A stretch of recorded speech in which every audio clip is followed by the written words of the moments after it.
wanted to put together a fancy video with visuals and all these things leading up to Hanukkah, but time has not been that permissible. So you get a car video. But I want to give you Hanukkah do's and don'ts. It's for new people, old people, people who are still trying to figure it out, people who are new to this, people who just want to peek. It's all applicable. Number one, Hanukkah is a do, not a don't. We should keep the Feast of Dedication. The first time the Feast of Dedication was kept was not in the book of Maccabees. I know that's where a lot of people go to get their understanding of this festival, but the first time the Feast of Dedication was kept was when Solomon in 2nd Chronicles builds the temple that was promised to his father David, and he dedicates the temple. So that is your reference point. The Feast of Dedication is kept another time, even before the Maccabean period, after the return from Babylon. And then obviously most people know about Antiochus Epiphanes and the time in Maccabees. If you don't, that's some reading you need to do before you even begin keeping the feast. And then obviously the last recorded one is when the Mashiach goes to the Feast of Dedication. It is a festival to be kept.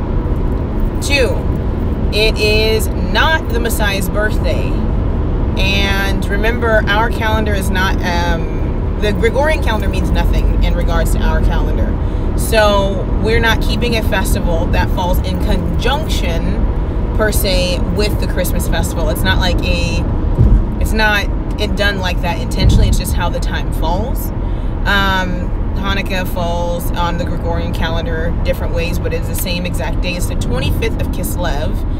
That is the Babylonian name, but it's the 25th of the 10th month. December is Dec 10. It's the 25th of the 10th month, and it's kept on that day in accordance with the Maccabean story. I believe, I don't know if the day is exactly the same in 2nd Chronicles. I'll have to get back to you with that. But it's kept on the 25th of Kislev, which is in no regards the same as the 25th of December. The 25th of December is the winter solstice, and is Saturnalia. And the 25th of Kislev can fall anytime between the November and the end of our, per se, December, beginning of January. It depends on how it falls, based upon the Gregorian calendar. So it is not a Christmas substitute. Number 3, Hanukkah is not a Jewish celebration. The Jews have hijacked it. Just because they have taken something and turned it into something else does not mean that the holiday is, or the holy day is somehow jacked. Okay? But do not go out and buy a Hanukkah. There is no scriptural reference for a 9-branch menorah. That is a Jewish adding. There is no scriptural reference for oil burning for 8 days. That is a Jewish reference. They did relight the menorah that was given to us in the Mishkan in the wilderness by Yahuwah. They relit it during that time in the rededication of the temple. You do not go out and buy this new kind of menorah.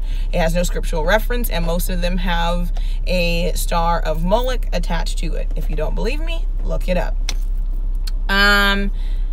Number 4, do feast, do have fun, and do not regard the seasons and times of the Gentiles in which you do that. We are so affected by what the world is doing that we feel uncomfortable even doing our own feasts and festivals.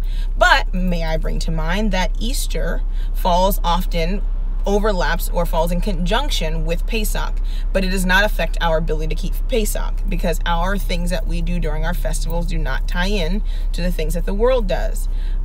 During our fall festival, which is Tabernacles, often it falls very close in conjunction with Halloween, but we do not participate in the Halloween festival, so we should feel no way attached to what's going on in the world when we're keeping our festivals. So if we're feasting and we're having a good time, we should not do it because it falls. It's even more of a reason because it gives a testament to our family and those around us to continue to do and choose between that which is functional and that which is dysfunctional. I believe that the Most High gave us our feasts and our festivals, and that the adversary put the counterfeit during those same times so that we would have to choose.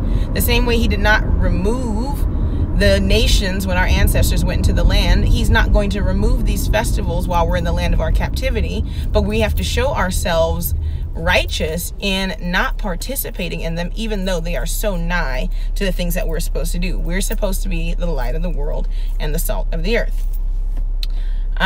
Forgot which number I was on. So 5 or 6. Do not fall into commercialism. There is no reason to get caught up and overwhelmed with the festival, trying to create Hanukkah lists to combat the quote-unquote Christmas season. While I don't think it is terrible to buy your kids anything whenever you feel like buying your kids something, it is not a way to somehow substitute the Christmas season for your children. Number 5 or number 6 again, I'm not sure where I am. Do not go out and buy a Hanukkah tree. Jews have begun to adopt this idea that the menorah is a tree, so then you can also buy a Christmas tree. Please do not let me find any of my Hebrew brothers and sisters buying a Hanukkah tree. Number 7. Do let your children have fun. Find customs that are biblical, like we do menorah coloring sheets. We allow our kids to bake. We bake every day, but if they want to make something special, they can.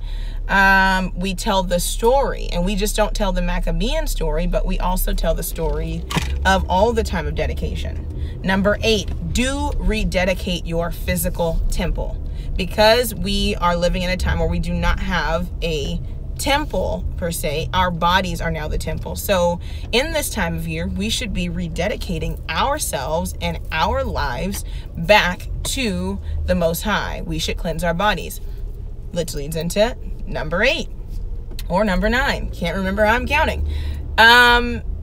Remember to always think of the spiritual aspect in doing the festivals, and that is, there always has to be a counter to everything that's going on.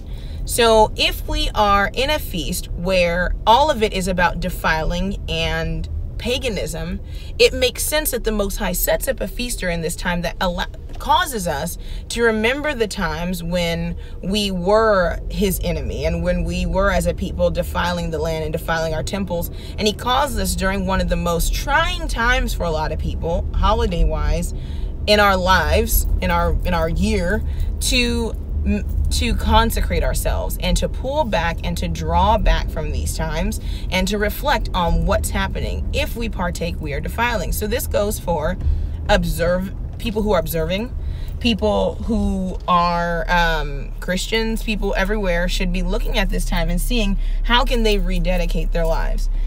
Number 9, or possibly number 10, is the last one. And the most important one is that the Messiah was not born in December.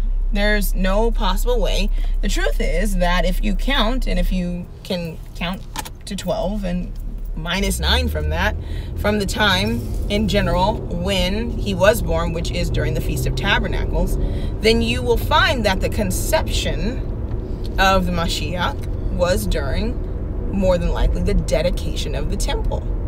Very, very interesting. So this is not the time of the Messiah's birth. So all of the stories and all of the fables that are attached to it do not actually line up. What is interesting, though, is that if you look at the nativity scene that is put out during this time, you will see that it is very, very similar, almost identical, in a sense, to the Sukkot or the Sukkah, where you have this picture of this child, mother, and everything under this under the structure. It's a sukkah.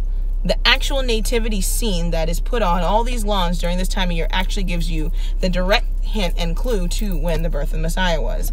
So as you begin to embark and indulge during this season, remember those things that were also not in any particular order, because I don't even know if I got to 10.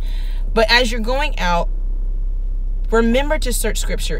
It would be terrible to fall from one type of paganism into another just because you believe that it comes from a people that are closely attached to the book, which may or may not be true. You can look at people who look like you and me, and they can still be doing things that are attached to a counterfeit people, thus leading you into counterfeit worship during a time where you should be even more solidified in your faith in this season.